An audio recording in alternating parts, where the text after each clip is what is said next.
without any delay, I'm very happy to share that we are recently having this publication from India. We have these 3 publications in Indian Journal of Pediatrics, and I'm going to present one of our study regarding burden, differentials and causes of stillbirths in India. It is the first systematic review and meta-analysis from our country. So the objective of our review was to synthesize evidence about the burden, timing and cause of stillbirth in India, and to analyze the information to guide the process of evidence in policy formulation and guidance.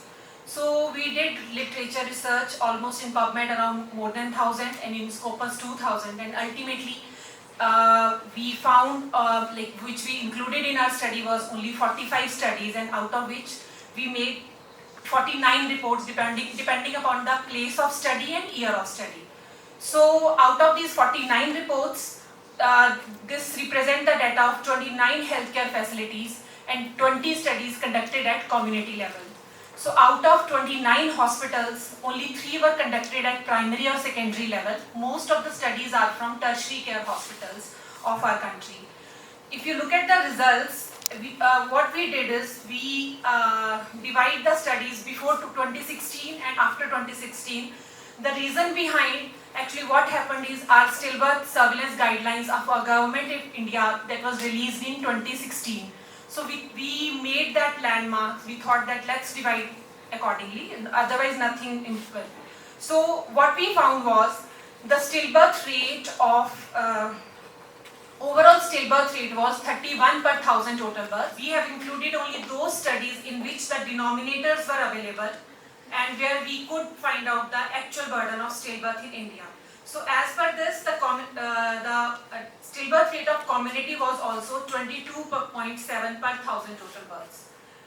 So if we look at the causes of stillbirths in India, it's very important to show you that in every paper or every international paper they says that the 50% of stillbirths in India are intrapartum, but it is not like that. We have improved, we have marked achievements, and the intrapartum stillbirths are only 1/3. It is not half. That is what we found in this literature. Regarding the causes of stillbirths, it is we could divide these into maternal, fetal and placental causes, and the most leading causes were maternal and fetal. And one important thing is, if we look at the data before 2016 and after 2016, we found that the maternal and fetal causes were more. So it can be because of the awareness, because of the new guidelines, or whatever reason we can say. So if we look at as I told you, the major causes were maternal causes and fetal causes. If we look at the trend, this is the HMIS data, which shows that there is a decline in stillbirth, and below one it is the UNIGME data. But if we look at the individual studies which we have included, there is a lesser decline. So although it has decreased, it has reduced from 39 to 30 per 1,000 total births. As I told you, these all studies are basically from tertiary care hospital centers, which is not a true representation, but definitely it is from India.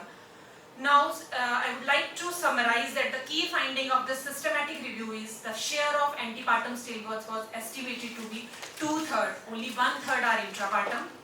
Maternal conditions and fetal causes are the leading cause of stillbirths in our country, and in maternal condition, hypertension is the culprit. There is a huge discrepancy in national estimates, as we all know. HMIS says different, SRS says different. And we really need to have a good quality data from our country. We really have a paucity of quality data in India. Thank you. Khan, Aligarh Muslim University, UP, Dr. Neelam Agrawal, organizer of this conference, and Professor, Department of Obs and Gynae, PGIMER, Chandigarh, Dr. Bulbul Sood, a former country representative, Japaigo, India, Dr. Nomita Chanyok, former Senior Deputy Director General, Scientist G at Indian Council of Medical Research, Dr. Saurabh Datta, PGIMER, Chandigarh. So one of the special thing about this panel is that any public health challenge requires intervention, or this kind of stillbirth require intervention from public health experts, obstetricians, gynecologists, policymakers and influencers. So we have a combination of experts from UN agencies, public health, obs gynae, pediatrician, and who understand policy, researchers. So with this, we expect that there would be some really high quality dialogue which will propose some solutions. And I want to start with first question to Dr. S.S. Goda for research and stillbirth. Why stillbirth is ignored in India? Was it lack of data, lack of research, or anything else? I'll come to the stage. Mike? Yeah, good morning and or good afternoon, and thank you for the invitation to be part of this panel. It was nice that Dr. Bharati Sharma showed the data that is available from India, and as she rightly pointed out, most of the data is coming from tertiary care setting. There are very few population-based registries that capture stillbirths in a systematic way. Tomorrow I'll be presenting some of our work which we are doing as part of the global network. So number one, are we capturing all stillbirths? Are the numbers that we are seeing really indicative of the true burden? I don't think we are capturing everything. There is a significant underreporting that goes on. That's number one. Number two, we know much less about the causes of stillbirth. It's one thing to know the burden, but unless we really know what are the causes of stillbirth, we cannot intervene and we cannot hope to reduce the burden. I think over the years what we have seen is a much more significant reduction in neonatal mortality, but not so much in terms of stillbirths. I think that's sort of the gap that we need to bridge. So, Dr. Goddard, you highlighted 2 points, that there is insufficient data on burden of stillbirth, and also we do not know causes of stillbirth. And so this first question essentially is about hearing your broader reflection on research and stillbirth also. So would you like to reflect once again about why don't we know the causes? Is it insufficient research? It's not so much insufficient research, but broadly the way stillbirths are reporting are mostly dependent on clinical data, and clinical data is never complete in terms of capturing the whole story of why that stillbirth has occurred.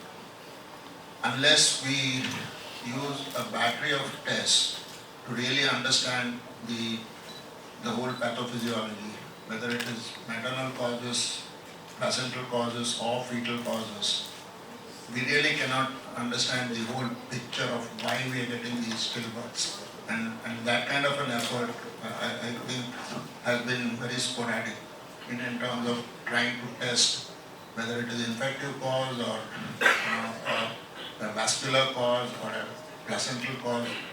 I think we need more research. Even autopsies are very rare. So we need to strengthen our whole pathophysiology understanding if we really want to, find out why we are getting all these stillbirths. Thank you, Dr. Goddard, and I'll come back to you for the solutions or policy prescription in the next round. But then I move to Dr. Neena Rana. Dr. Rana, at the global level, other topics such as preterm birth and many other topics were raised a lot while ago, like preterm birth a decade ago. But stillbirth, the first report came from UNICEF and IGM in 2020. So even UN agencies had taken time in reporting or highlighting stillbirth. And now we have a second report also, 2 reports on stillbirth. So why it took so long for international organizations to talk about stillbirth? And of course, in the next round, I'll ask you about the effective intervention and approaching. So first, why it took so long for identifying stillbirth at global level? I think the issue is that how UN agencies work. From where these reports come. These reports come what the national data is available. These estimates come from the national data, and these estimates have to be vetted by the countries. So we cannot produce reports if we don't have data from the countries. So it took us a while, like in 2014, from Southeast Asia Regional Office, I started this first surveillance from PGI. And we took the entry point of syphilis. There was nobody in any of the ministries of health of 11 countries of my region who were talking about stillbirths at all.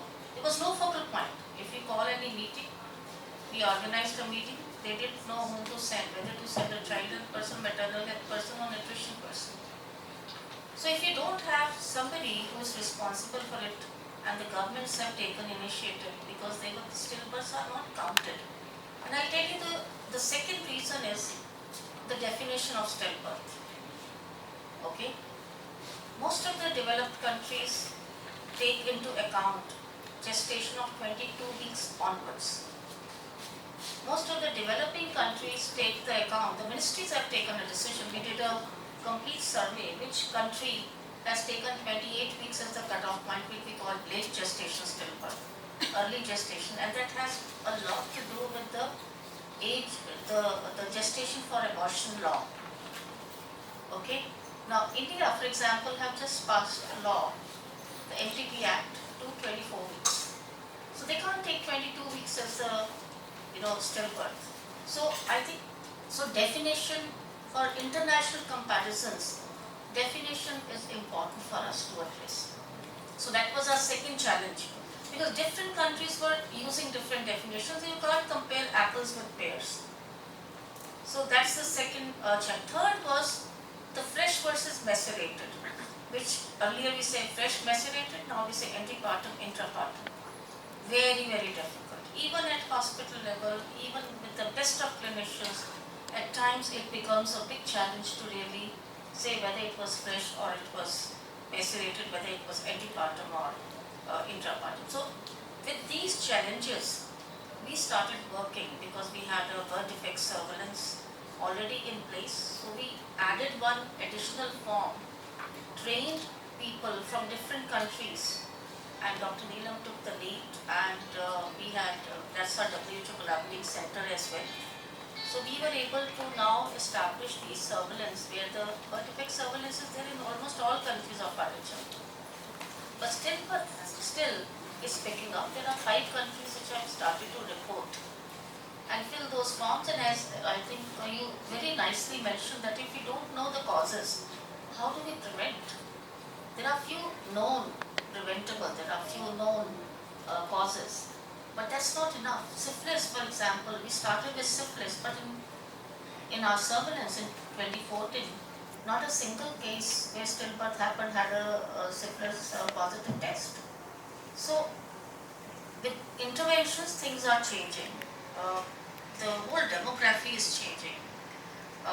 So, hence, I think ENAP, every newborn action plan at global level, we were the first one to include, because when the SDGs came, they had targets for maternal mortality ratio, they had targets for under 5 mortality, they had targets for newborn mortality, because newborn lobby made a huge noise that it was not there in MDJ era, including SDG. But stillbirth being a silent tragedy, nobody raised their voice. But WHO included in every newborn action plan, which was WHO UNICEF combined global plan, and every country now has set a target of a single digit or less than 12 per 1,000 births as a target for getting to stillbirth level. So in India also has done that, and we have huge numbers. India has around 286,000 every year. And if tomorrow is my presentation, I'll be giving you how much reductions have happened. And the top 20 countries which have reduced stillbirth dramatically, India is one of them.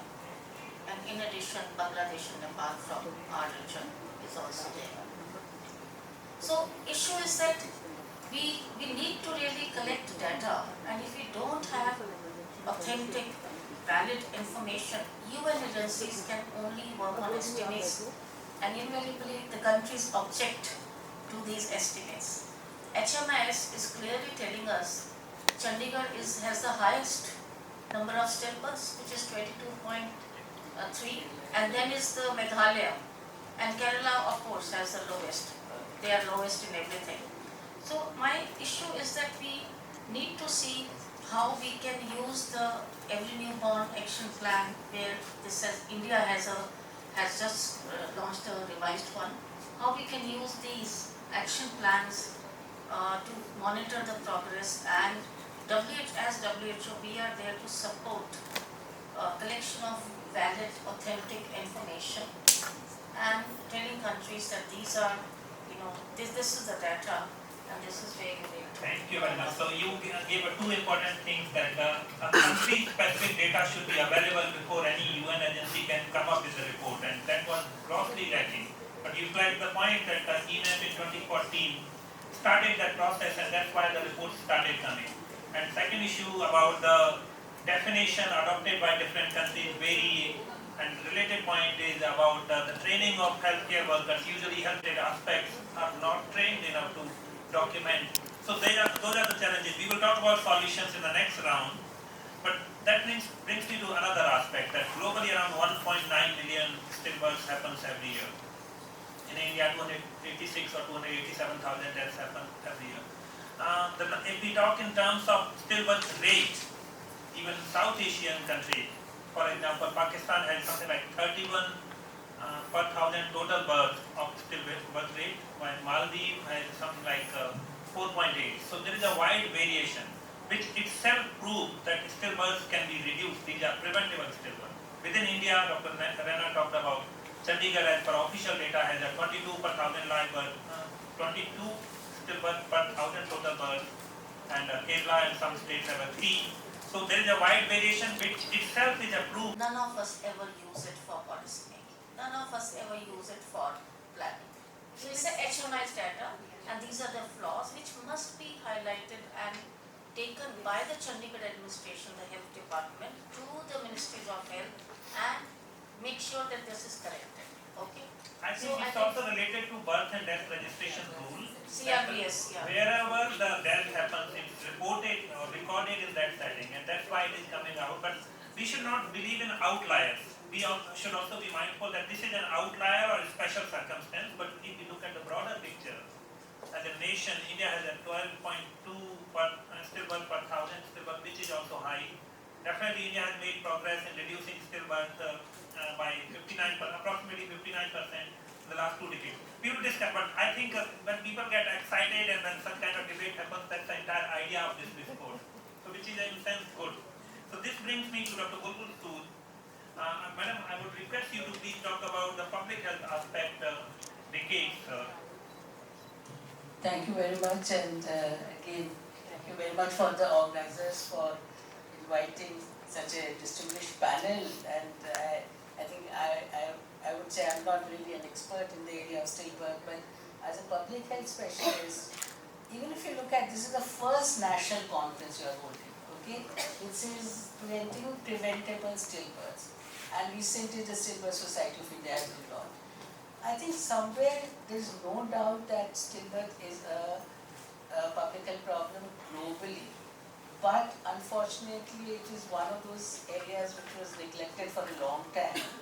And as Nina said, it was the INAB, the Every Newborn Action Plan, the meeting which was held in Johannesburg. I still remember when people started talking about stillbirth. I said, it's like even in the, as you know, in the newborn, newborn had to literally come up and say, we have to look at issues which is more specific to the newborn. And stillbirth, I think still we don't know, like you said, whom to call. Do you call someone from the gynae department? Do you call somebody from the pediatrics? So in between it sort of falls, and even the guidelines that you said was developed. I was looking at them, was developed by the Department of Child Health, and mostly OBGYN were involved in it, but it was child health. So somewhere, I think what happens is it has been slipping through the crack, and definitely India came up with the India Newborn Action Plan in 2014 very quickly after the INAB, and of course had the target that we should reduce the stillbirth rate to less than 10 by 2030. And I think as earlier data has been shown, we are moving in the right direction. I think this is the time to really strike, because as you said, earlier speaker have said, data, what gets measured gets done. I said, we know everybody, whatever. If now the stillbirth, what is the cause of the stillbirth, what is, whether it's vaccinated, whether it's fresh, whether it is, happening in the antepartum period or intrapartum period. I remember because we did some work as a pioneer in Safe Childbirth Checklist program way back in 2012 in Rajasthan, and the proof of concept was done at the Care Institute. And what we found that when we were doing a baseline and we were asking, we wanted to see what is the stillbirth data from the facilities where we were going to implement the program. Nurses said that, and the doctors also said, how we register जिसमें हम लिख देते हैं. But nobody was really taking it seriously. Even I'm saying late as 2012, and sometimes they would even if it was a live birth, but the child say died after 15-20 minutes, they would put it as stillbirth. And so there was a lot of sort of playing around, and somebody said that कोई देखता ही नहीं इस data को. So I think now that what is happening with INAP and with everybody looking at that, and I think we have to remember that this is a tragedy. To carry a child for 9 months and then to deliver, and you go into the labor, the fetal sound is there, and then you come out and you have a stillborn, I think is the human tragedy. And we never even sort of talk about it. How a family, the mother and everybody goes through the trauma. So I think that there is no denying it's a public health problem. I think we have to create more buzz around it. We have to, talk about it more with, the policy maker, and from all levels, in the community also, there's stillbirth, data, and I think we'll come to that there are ways by which you can make it a problem where everybody works together to not just collect the data, but find a solution and way out. We'll come to that solution part. So thank you very much. We heard about the data, causes, public health challenge. So with this, I go to Dr. Neelam Agrawal. And now this question is that we heard some discussion about antepartum and intrapartum. And this is important to know because the interventions which are required vary, whether it's antepartum stillbirth or intrapartum stillbirth. In India, a lot of initiatives have been done to improve the quality of intrapartum care or antepartum services. Have those interventions brought changes or improvement or reduction in stillbirth? What is your experience? So do you want to share your experience about those? Yeah, yes, definitely. Antepartum care has improved. And as Dr. Neena Rana has already told that there is a definite reduction in the number of stillbirths, 59% reduction. And those depending upon whether antepartum or intrapartum. Although in literature, wherever you see, they show more than 50% intrapartum. But in our institute, our experience, because we are a tertiary care institute, we have more of antepartum. Because of the high-risk mothers coming to us, we have more of antepartum. Intrapartum are more when intrapartum care is not available.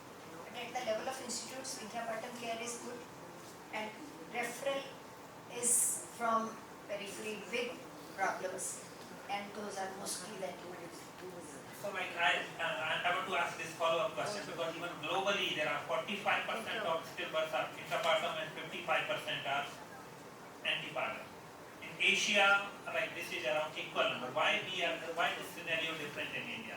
What could be the rationale or Yeah, argument? the rationale is the awareness is lacking. People are not going in for good antenatal care because antepartum stillbirth means we are lacking with our antenatal care. Intrapartum stillbirths are where intrapartum care is lacking. So they need to be aware of going for the antenatal care, and there should be quality of antenatal care, which is very important. Thank you. Because So people may go 8 times, but not even once their blood pressure is checked. So that is not I think done. this is very valid point, and this is exactly good background for the question which I would like to ask Dr. Tamkeen Khan. Regarding this, we know that antepartum stillbirths are higher, but then those antepartum stillbirths can be to a certain extent prevented if we know the high-risk pregnancies or those who are at risk of stillbirth. What are the approach and how as a clinician you would suggest an approach of pregnant women how would you identify a pregnant woman who is at higher risk of stillbirth? Thank you so much, Dr. Leria and Dr. Neela, for including me with panelists, such esteemed panelists. I would like to begin by defining what's a high-risk pregnancy. Any pregnancy which is at risk, whether the baby or the mother, they are at an increased risk of morbidity or mortality, is a high-risk pregnancy. And how do we screen for whether a woman is high risk or not? It may be factors, medical history, her surgical history, her past obstetric history, as well as her current obstetric history. So we have, at the antenatal clinic, we are doing exactly that. We are using history, points in history. We are doing certain examinations and we are ordering certain investigations to find out who are high risk. So, as in maternal deaths, sepsis, hemorrhage, and convulsions, they are the three messengers of death. And exactly for stillbirths, it is true, these are the leading causes in the baby as well. Apart from that, certain medical diseases like renal diseases and SLE, autoimmune diseases, as well as certain infections like malaria and anemia, these are important causes of stillbirths. We need to rule out these in each and every patient. Apart from other causes, then the examination that we perform, that is taking, measuring correct blood pressure, which Dr. Neelam already emphasized, and at the same time, monitoring the growth of the baby clinically, and when you have doubt, confirming it by sonography. Then certain investigations that we order, the hemoglobin, the ultrasound at around 12 weeks, then screening for diabetes. So if we are doing all this at every visit, we are doing our job. But what is important to understand is that these complications will occur only in 15% of pregnancies. But 85% of the complications that occur, they are in those pregnancies who are not at high risk. So it's a constant vigilance, surveillance, screening at each and every antenatal visit, which will help us in preventing stillbirths, and that is exactly the idea behind Surakshit Pradhan Mantri Surakshit Matrit Abhiyan. We have two stickers, a green and a red sticker. Every visit, we need to, recategorize that woman after her complete birth, whether it is the red sticker or whether it is the green sticker. Thank you. Essentially, this round is about identifying the problem, and then we will come to the solutions. And in your opinion, what could be the policy and implementation solution? Next, I go to Dr. Saurabh Datta. He is a neonatologist, and it's a natural question. People say that, okay, stillbirth has happened, what role neonatologist will play in it? But definitely, Dr. Bulbul Sood highlighted another aspect, that the stillbirth guidelines were developed by Child Health Division. And many of the people across the stream are sitting on the policy table, so it's not about a particular gynecologist or obstetrician need to be aware about stillbirth. A wider group of audience, stakeholders, doctors, including not only pediatrician but general duty medical officer, everyone need to be aware about the stillbirth, and then only it becomes then only the solutions are implemented. So I had a very similar discussion with Dr. Saurabh before start of this session. So what role you see for a pediatrician, child health expert, or neonatologist in stillbirth reduction? We were just discussing before the panel discussion started that I was a kind of an odd person out, because if the stillbirth has happened, then the neonatologist, at least clinically, does not seem to have a role, because there is no patient to take care of. But from a broader sense, I think there is a role of neonatologist and pediatrician, and that's because life is a continuum. So birth, of course, is a major milestone, the act of being born, but deaths on either side of that milestone are actually related to each other. And the baby just made it past that moment of birth, and it was a failed resuscitation after half an hour, it would have been labeled as a failed resuscitation of a live-born baby, and vice versa. So if the delivery is delayed and the cesarean section was not done in time, somebody who could have been a live-born baby is now being labeled as stillborn baby. So I think we both have a lot to learn from each other, neonatologists and obstetricians, regarding the causes of death. And I think that all whenever there's a mortality audit of stillbirths happening in a hospital, it's a very good idea to involve neonatologists also in it, because they may also give a different perspective to the whole discussion. Yeah, apart from what you have said, Dr. Saurabh, I think it's very important to get the stillborn baby examined by the Yes. neonatologist immediately at that time. Yeah. Because that also might sometimes bring out many things. That's true. And secondly, it often happens that we know that there was fetal distress, expect baby to be in a bad shape. Baby is delivered from the time of birth till, say, death, up half an hour later, the heart rate never crosses, say, 10 per minute or 5 per minute. Okay? Okay, technically that is a live-born baby. But it's like a near stillbirth, or a near miss stillbirth. And similarly, when, say, pediatricians are discussing or auditing such things, there should be the involvement of obstetricians in these kinds. So I think we have a lot to learn from each other, because, as I said, it is at the end of the day a continuum. It is true that neonatal mortalities attracted a lot more attention from policymakers, international agencies a few decades ago. Neonatal deaths were also languishing like stillbirths, say about 40-50 years ago, where they were not, infant mortality and under 5 mortality was a big thing, but neonatal mortality was, nobody's baby. But that thing changed about a few decades ago. And I hope a similar change happens with, stillbirth as well. And I'm glad to see that, that's actually taking place with this workshop and this conference. Thank you very much. In fact, your presence here represents multiple things. For me, like if it's a clinical medicine, a particular subject specialty person would be looking at that problem.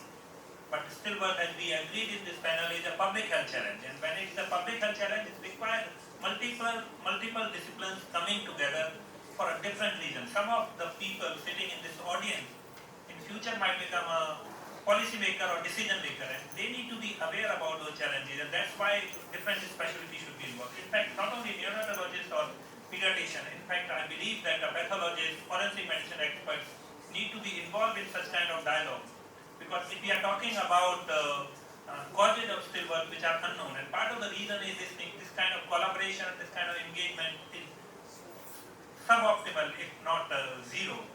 So you represent a broader group of non-gynecologists, obstetricians who should be involved in this area. We will continue this dialogue, but Dr. Nomita Chandiok is waiting for really long. My apology, I'm coming to you last, but someone had to be the last in the one round of discussion. So, going by your experience with the government institution, Indian Council of Medical Research, which is a research organization, also working with the government, and then from from different angles we heard about the insufficient data. Now you are formally associated with ICMR, so you can speak a little more about that. Why it was not thought through or thought about to bring attention to stillbirth. Fortunately, this is a good part that the Indian Council of Medical Research now has been supporting and conducting research on stillbirth. But do you want to reflect that why it did not happen earlier? And it could be the similar reason what Dr. Nina highlighted as a reason. It's good that it is happening now, but why it did not happen and what we can learn from it. Thank you, and I would like to thank the organizers, especially Dr. Neelam, for including me in this very interesting session.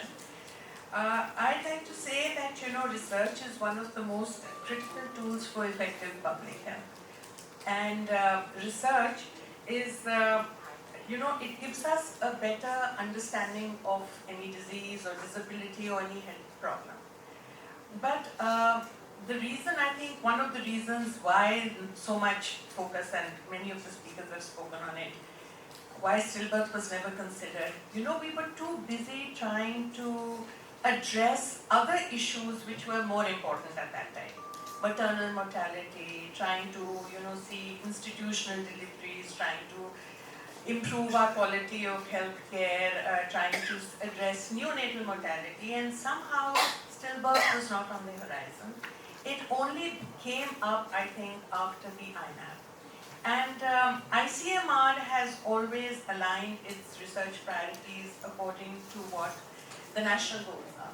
So after that, we started having more of a focus on stillbirth, and I do remember as far back as 2015, we put up a call for proposal on stillbirth, but there were really not that much interest on stillbirth at that time. Over the years, I think that has really increased and that has really helped. But when we come to government organizations, and by government organizations, I can understand you believe these are the ones who are setting the policy and program both at the center or the state or even at the district level. And research organizations, not only research organizations like ICMR, but even researchers in medical colleges or individual researchers or even those who are working in the social sector. So there is a lot of interconnectedness between both of this. There is a lot of synergy between both these organizations.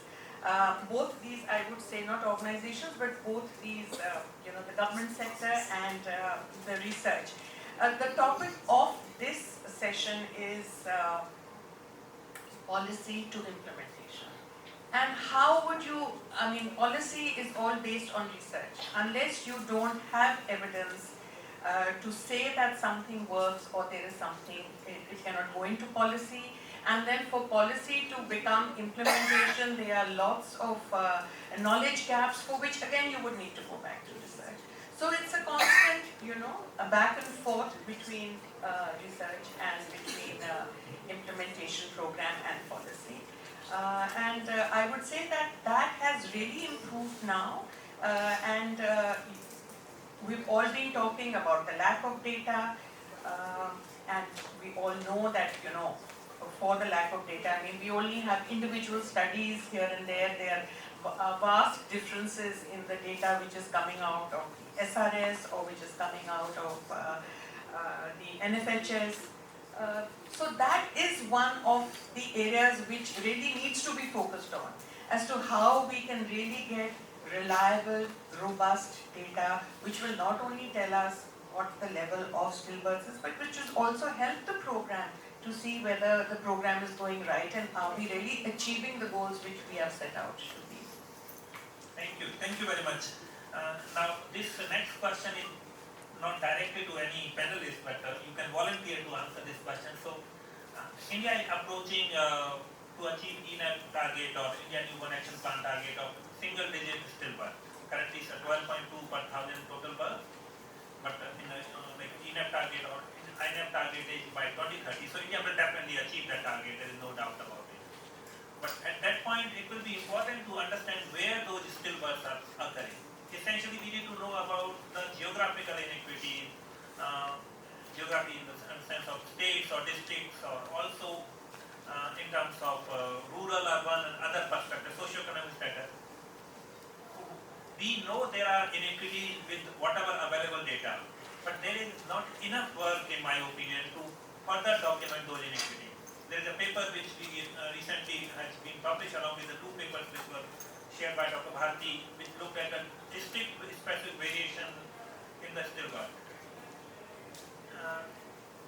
Who would like to answer that? How to tackle these inequities, and what should be done to capture those inequities in stillbirth in the time ahead?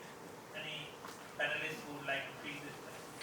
I think we know there are inequities. We know that if you even see the stillbirths in the developed countries and in the developing countries, or I would say the low-income countries, it's 9 times higher in the low-income countries.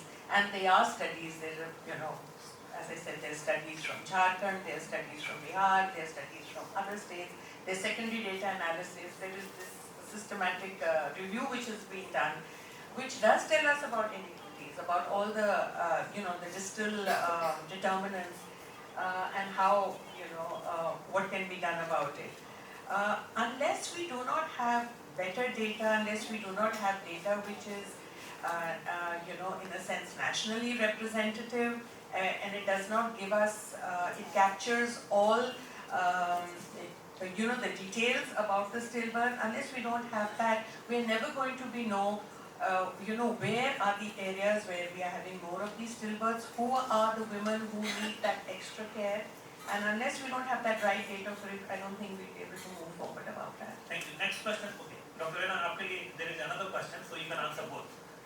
So the second question is that WHO started in 2014 the stillbirth surveillance supported. So what has been your experience that it has not been expanded? Do you think it scaled up to the level you wanted, or there were not enough takers? And why, in spite of such initiative to take support research, there is insufficient research from, let's say, India? Especially looking at the causes of stillbirth also. So inequity and why insufficient research? I think he has kept all the difficult questions for me. I think inequities for stillbirth, the equity differentials are not any different than the equity differentials for maternal mortality, newborn mortality. They are similar. A baby born to a young woman who is a teenager in a remote rural area, who is not educated, who is poor and has poor access to the health facility. And these are the equity differentials. And these are well known, and let's not wait for the data to come. There are not going to be any surprises. But yes, by now, especially India, I think they've done extremely well, and so as other countries, through their DHS or NFHS, that we know where the pockets are. But we need to invest more where the need is more. So that's one. The second message I want to give is health sector alone cannot address these inequities. You have to have a multi-sector approach. Education, now you see how much the school dropout rates have gone down. The girls are getting educated. The villages don't look the same. The village women don't look the same as they used to, because now they're educated. Most of the girls who are getting married now are 10th or 12th grade pass. So I think education, access to care with a social insurance system in the countries has done wonders. And India is already reached 12 and is likely to achieve the SPG target very soon by 2030. Issue is that addressing these inequities and health sector, most of the time it is the Ministry of Health is not so powerful ministry. Tell me which cabinet minister wants to take health? Nobody. So, and they do not have that convening and pulling power of other sectors to be able to tell them, please do this X, Y, Z, because it's going to affect my maternal newborn mortality and stillbirths. So I think the Ministry of Finance, the Ministry of Education, Social Welfare, Women Development, all of them have to be advocated, and we have to raise voice and advocate with them to really address these inequities. Your second question was related to Research. I think I can the move this question to Dr. Goddard. yeah, why the surveillance is not taken. And I think ever since WHO started to make a noise with the ministries, the surveillance reporting, the hospitals, ours is hospital based, but it has impacted, like it's now included in the DHIS2 in Bangladesh. Thailand has really strengthened their data, Bhutan has strengthened their national data. At least they started to get included in HRIS in a big way. So earlier the data was coming either through CRBS, and India is the only country which has such a strong SRS system which no other country in the world has, which is really appreciated world over. So at least we have started to get good data as a result of the surveillance system. The hospitals have started to, hospitals said this is the first time we got a platform where we can report, otherwise it was lying in our registers. So this data collection, the surveillance which we initiated was not for, WHO doesn't need this data. And it was really to trigger, it was a catalytic approach. We wanted to be a catalyst to really let the capacity be strengthened and let the voice and the noise, because babies don't cry so nobody hears. So let the noise be heard by the policymakers and the governments take appropriate action. Thank you very much for fielding those questions. So This is a question for Dr. Goddard now. The final round regarding policy prescription on the same topic on which each of the panelists spoke. So Dr. Goddard's question is that why there is less research on stillbirth? You partly reflected about this thing, but I still want to hear more on this thing. Why there is less number of researchers who are working on stillbirth? Is it funding? Is it it's not paying attention or what? Yeah, I mean, if you look back on what's happened in the last 20, 30 years in terms of research in maternal and newborn health area, to some extent it is driven by the funding agencies and their mandate. There's a lot of focus on postpartum hemorrhage. Dr. Namita will agree with me. Around 2000, 2005, there are a number of initiatives, a number of funding that came through, and it's now we are looking at the benefit of that in terms of reduction in maternal mortality. So there is a success story out there. I think that once we probably got a handle on that, I mean, it's not that we have resolved everything around maternal mortality, but compared to what it used to be 10 years ago even, the rates have significantly declined. The same thing happened in terms of, if you look at the IMR and the pie, most of the focus was on 1 to 5 years. Then it shifted to 28 days to 1 year. So now if you look at the neonatal mortality component, majority is the first week and first day. So we are sort of shifting the target in a way. To me, stillbirth is almost a direct reflection of antenatal care services and intrapartum care services. If there is one indicator that you can choose to sort of assess the quality of care being received by the woman, it is stillbirths, both in terms of the antenatal care and the intrapartum care. Dr. Nina in the morning session was talking about the WHO shifting to 8 visits, whereas we are still struggling to even get 4 visits. And it's not just the number of visits, what happens during those visits, the quality of care during those visits is also a big question mark. So I think that's where the real focus has to be, and I'm glad gradually the funding agencies are shifting their focus on stillbirths, whether it's WHO or Government of India or other agencies like foundations, the Gates Foundation. So there's a shift in focus, and by and large the research community it's sort of helpless because it is driven by what the funding agencies dictate. Should not be the way, but unfortunately sometimes these things, I mean, this is real world. So I'm glad that the focus is shifting to stillbirths now, and I think we need more research, not only at the tertiary care level, but all the way down in the community level. There are initiatives of ICMR and WHO.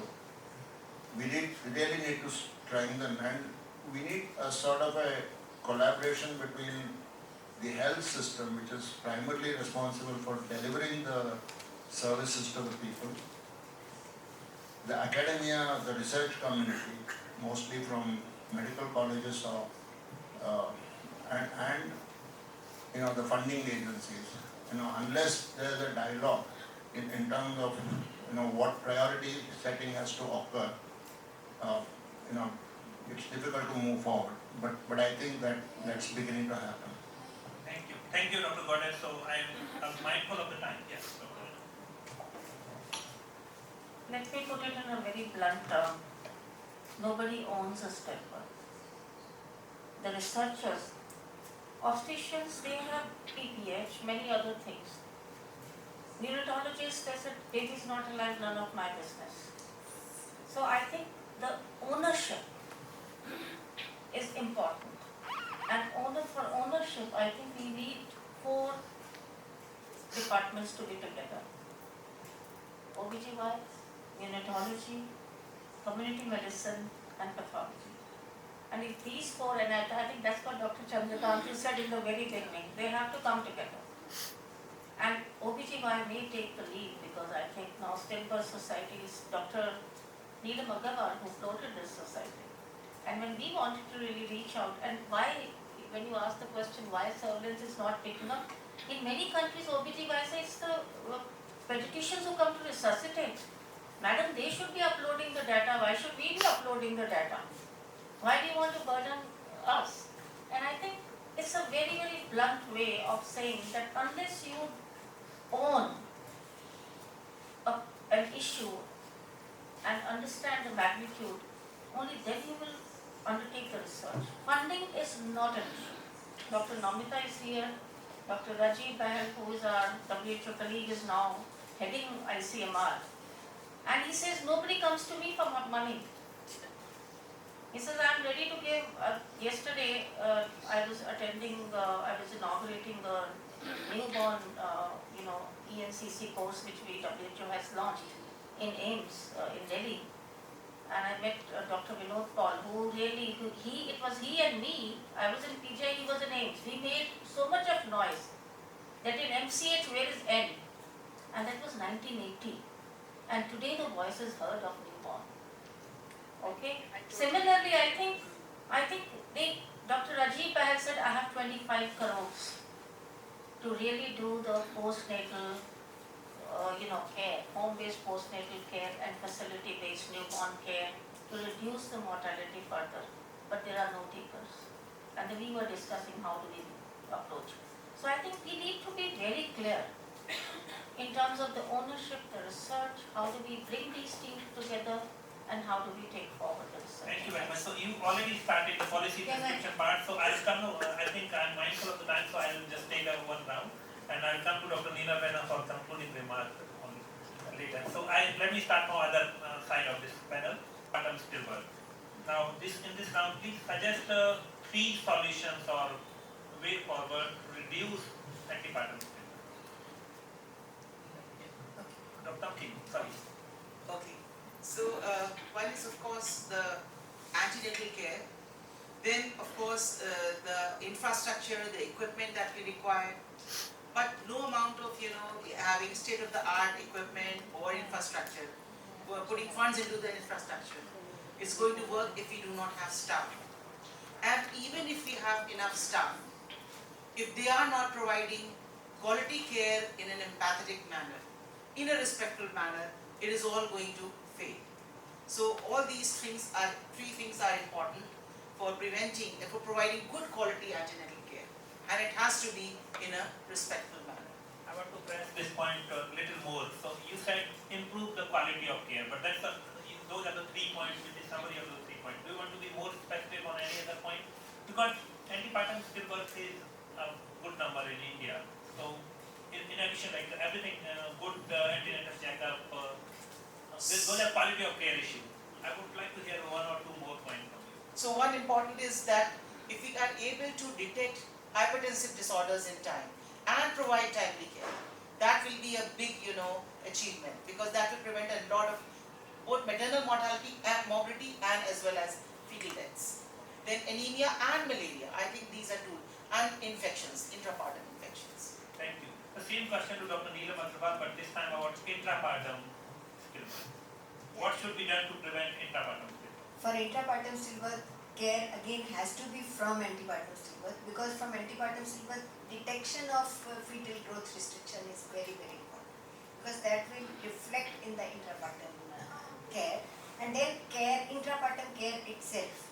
So there should be skilled people for the intrapartum care to detect fetal distress, fetal problems, maternal problems, ability to do cesarean section, and the places where cesarean section is available, availability of anesthetists, obstetrician, everything.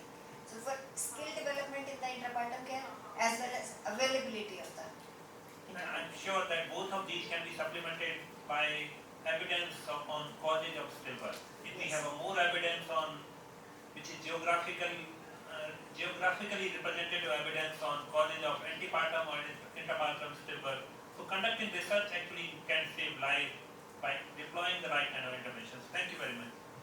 Dr. Bulbul Sood, the question to you is on the same topic. What should be done from public health perspective, and what is there which is not being done and should be done to reduce stillbirth? So I'll speak from the experience that we had with the implementation of a safe childbirth checklist program. And this is, I'm sure everyone in this room must be aware, this is simple tool which says there are 28 evidence-based practices which needs to be practiced in all delivery, and there are 4 pulse points. One is at the time when the woman walks into the labor room, second at the time of delivery, third 1 hour after delivery, and fourth is at the time of discharge. And this is practices which have proven that things like even things like taking blood pressure or fetal heart sound when the woman comes into labor. When we did the baseline, we found a lot of places it was not being done. Simple things I'm just saying, taking temperature of the woman, or I'm still, active management with still in labor, and at the time of discharge, certain things. So when we implemented this program in Rajasthan, and we did an implementation research where 7 districts were taken as study, the implementation districts, and 7 were controlled. And what we found that by using these best practices, the entire training was revolved around that, and the staff, doctors, nurses, everyone was trained on that. And we also had initiated a process called supportive supervision. So initial one training is fine, but you have to provide the supportive supervision and ensure that essential drug supply equipments are there in the facilities. And we found, and this was evaluated also by PHFI, we found that there was 13% reduction in the stillbirth rate in these facilities, and first 2 days also we calculated about 10%, and total overall about 12% reduction. So I think what previous speakers have said, the quality of care, I've said a lot of time you know what you have to do, but are you doing all those things at the right time, with the appropriate doses and other things? And I think that is something which we need to bring in. Similarly about antenatal, you may have 4 visits or 8 visits, doesn't matter, but certain things which we have to be done in a proper way, and once you diagnose, it has to be managed. If you find a woman is diabetic, you have to manage. Similarly, if you find blood pressure is there, or maternal infection, we have been doing Rajasthan, maternal infection is totally neglected. And you heard, Neelam saying that maternal infection is another cause for stillbirth. So I think we have to ensure now going forward that there are certain things which there is no compromise. And another thing which previous speakers have already spoken, I'm just saying that stillbirth society is fine, but need to do more advocacy around what's happening with stillbirth. And I was co-chairperson of the White Ribbon Alliance, which was for the safe motherhood in India till almost 2009. And same thing, nobody was talking about maternal mortalities. And once we started talking about it, it took 20 years for it to reduce it to what level today. But I think it's both, globally also stillbirth has to be now brought on the forefront. And I think it's time that, Neelam, maybe an advocacy group also has to be created to talk about more about this issue in the media, with the policymakers, with politicians and others. Thank you. Dr. Rana, I'll come to you in the end for your concluding remarks. So Dr. Chandigarh, so what should be done in the area of research and funding, and what should government do in addition to whatever is being done to reduce this? So, speaking for ICMR, I think we're totally invested in doing further research on stillbirths. And in fact, last year we had, we're trying to understand what would be the research priorities for the country. Priorities which are relevant for India, because it's very important to get in-country evidence. We have a lot of evidence coming up from the Western world, but we are so different socio-economically, nutritional, genetically, that we need to get our own evidence from the country. And then based on those priorities, a call for proposal has been given, and which is going to be supporting a lot of studies, a lot of research on stillbirth. I think most of this research which is going to be supported is going to be on development and delivery research. Development in terms of trying to understand how we can do risk stratification of women in the antenatal period, which could be either by development of biomarkers, it could be through imaging, it could be through metabolomics and multiple omics techniques, it could be through trying to see newer techniques of research like artificial intelligence and machine learning tools. So really trying to employ all of that and to see how this risk stratification is going to be helpful. Of course, trying to also see some of, when we're trying to see the risk factors and trying to see, when we look at nutrition, whether that has any effect, on stillbirth. We have a Anemia Mukt Bharat program going on, and we know that severe anemia can also be a cause for it. So some of those micro and macronutrients, then trying to see the role of the vaginal microbiome, trying to see the role of infections. Again, we have high amount of tuberculosis in the country. So trying to see that, and then also a lot of focus on, as I said, delivery research, where we know the answers to a lot of things, but how are we going to implement it, and trying to see that through implementation research. I think that's going to be a main focus. Again, there is a lot of data which is available, different studies, and how that knowledge synthesis can be done in terms of systematic reviews, on some of the important issues.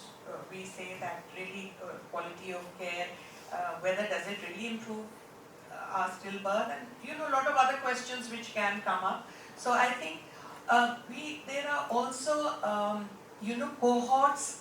Presently, there are cohorts which are very well characterized cohorts. There are studies which have been done by DBT. There is this study which has been done by Dr. Gowder.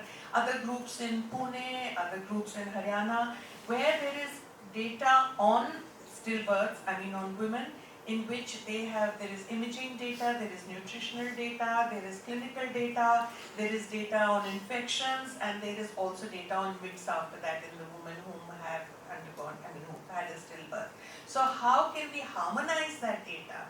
And instead of inventing the wheel all over again, we have that data. How can we harmonize that data to try and see what works, what are the causes, and what works, and whether through that data also we can see if we can find out some biomarkers, even placental biomarkers which could be in the mother's circulation. So trying to see all of that, I think research, and I feel very confident that because of the results of these, surely there will be new knowledge which will come out of that. Thank you very much for a comprehensive answer. Dr. Gowder, this question is to you about what should be done to strengthen research, but I also would like to hear from you, because you have a long experience in conducting stillbirth research. What policy recommendation you would like to give to Health Secretary of State to reduce stillbirth? Yeah, I think in terms of research in India, I think we are probably in the best place right now with the current DG personally sort of taking interest in this agenda. Of the 6 priority areas that have been shortlisted for implementation research, and strengthening antenatal care and stillbirths are two areas, and both are sort of interlinked. So I think the policy environment in terms of research is right there, and I think what we need is,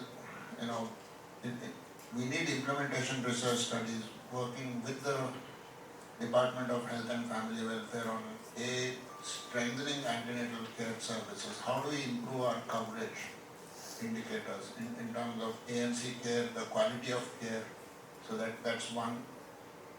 We definitely need research in terms of trying to better understand the causes of stillbirths and where we know potential candidates in terms of interventions. I think it's time to initiate those large RCTs across the country to see whether we can implement those interventions and try to reduce the burden of stillbirths. I think that, and the one area that has been sort of neglected and which came out in the morning session through all those, stories is social behavioral research. How do we provide emotional and social support to women who experience these unfortunate outcomes? I think that's a totally neglected area which need to be brought to the mainstream focus. Thank you very much. With this, I go to Dr. Saurabh Datta. Are you more convinced now that there is a role of neonatologists in reducing stillbirth? Yeah, I never needed convincing. So, I've been whispered to me that I have 60 seconds. So there is one area in which both obstetricians and neonatologists have a direct stake, and that is very early onset neonatal sepsis. Both of us are involved in the care of these. This is responsible both for stillbirths as well as very early neonatal deaths, and yet unfortunately we don't talk to each other. The antibiotic prophylaxis that is used for PPROM, PROM, chorioamnionitis does not reflect the antibiotic resistance that exists in very early onset neonatal sepsis. So I think there's an urgent need, and since there are people from WHO and ICMR on this panel, to assemble a group of, a study group of neonatologists, obstetricians, pathologists and microbiologists, and microbiologists interested in molecular biology, to identify what are the organisms, what are the antibiotic resistance genes and the antibiotic resistance patterns of organisms which are being vertically transmitted from the mother to the neonate. Because the antibiotic combinations that we use are very different from the antibiotic combinations that obstetricians are using to prevent that same neonatal sepsis. Why should that be so? They should actually be the same combination because they're trying to treat the same thing, but it's not there anywhere in the country. And we should not be following data from countries that have high GBS prevalence. Our GBS prevalence is so low. So ampicillin and gentamicin and all those combinations just don't work in neonates. They just don't work. They are not preventing sepsis. And I think there's an urgent need because sepsis is the second most important cause of death in the early neonatal period, and it's a cause of stillbirths. So with that, I would like to give a very concrete take-home message to everybody who's on this panel. Thank you very much for this very concrete recommendation. Then I go to Dr. Neena Rena. Dr. Rena, you oversee WHO's work in 11 countries in South Asia. So you have a wider experience from other countries also. So learning from different countries, what policy recommendation you would like to give for India on stillbirth reduction? I think fortunately or unfortunately here we have esteemed OBGY people sitting. But in reality, the stillbirths are happening in the hands of, medical officers who are not OBGY. District and below, you won't find this species at all. So I think my first recommendation is to really strengthen the capacity where the births are happening. And task shifting or task sharing is the answer. We need to be magnanimous about letting go. Let go. Let the medical officers and the nurses who are delivering, we are in tertiary level institution, we are fortunate to have graduate nurses. There what you have is diploma nurses. Go to the private hospitals, they are not even ALMs. Everybody is out to hire cheap labor.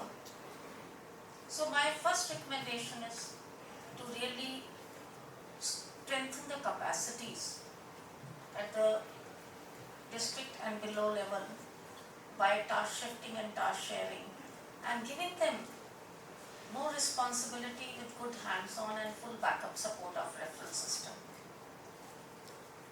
The second recommendation I would say is 8 visits. There is enough global evidence and evidence from developing countries. It is the last trimester where the damage happens. And we have to really have 8 visits during antenatal period, 8 contacts.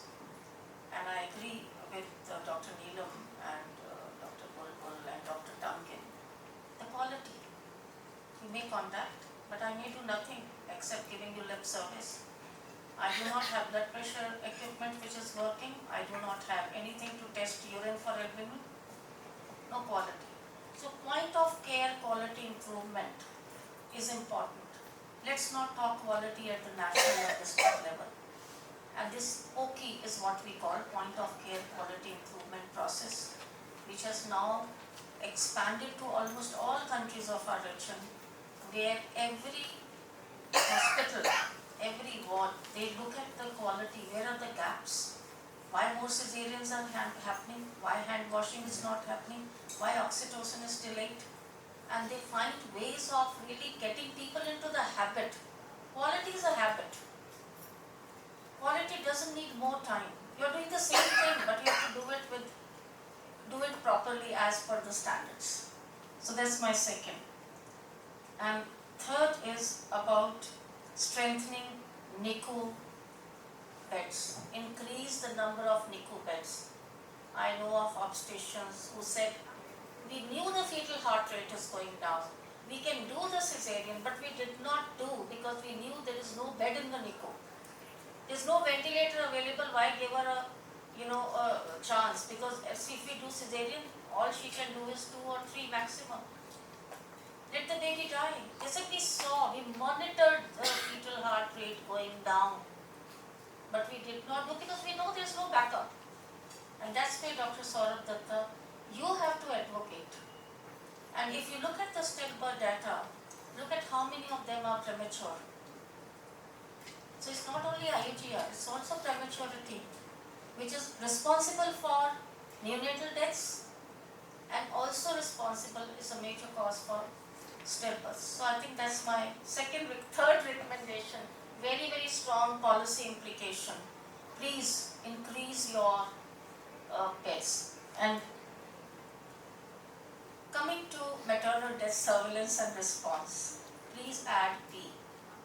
Now WHO, we are training all the countries in saying maternal and perinatal death surveillance and response. The clinical features are one, but by the time she gets to you with the antepartum death,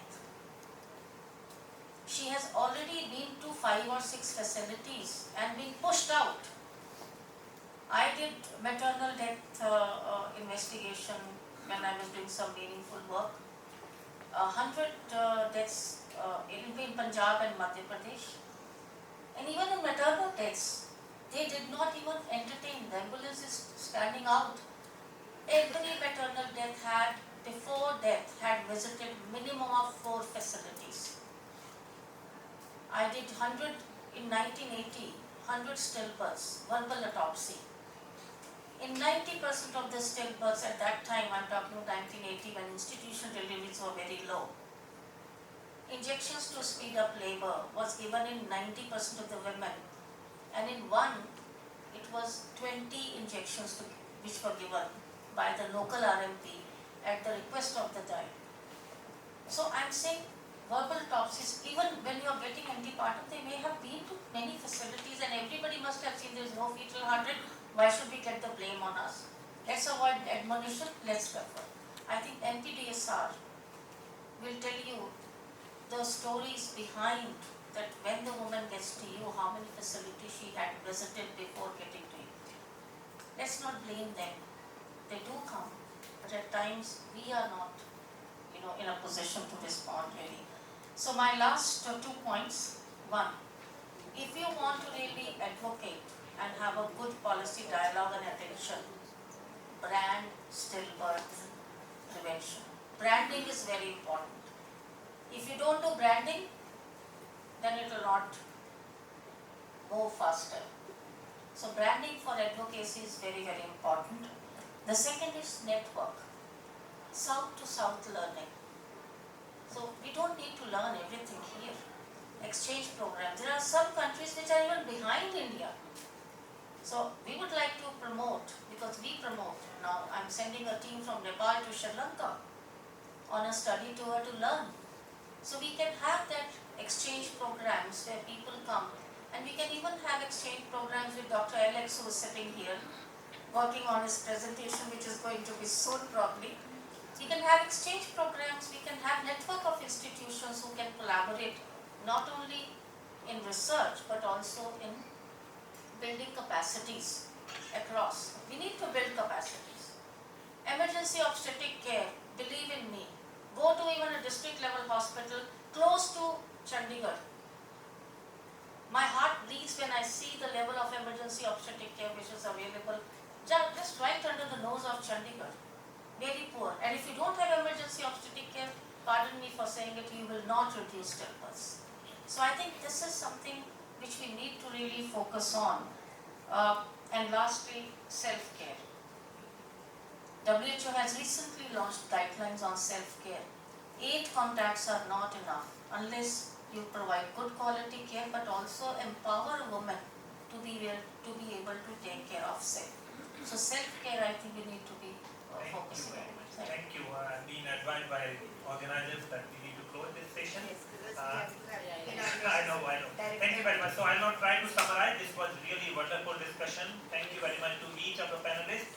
And my apologies, we cannot allow questions because of the time constraints, though I had that in mind. So thank you very much for being a good audience. Thank you very much for being a good panelist. And I think there is a lot of rich content coming out of this. We will try to synthesize this as a policy brief or other document which we might share with the panelists.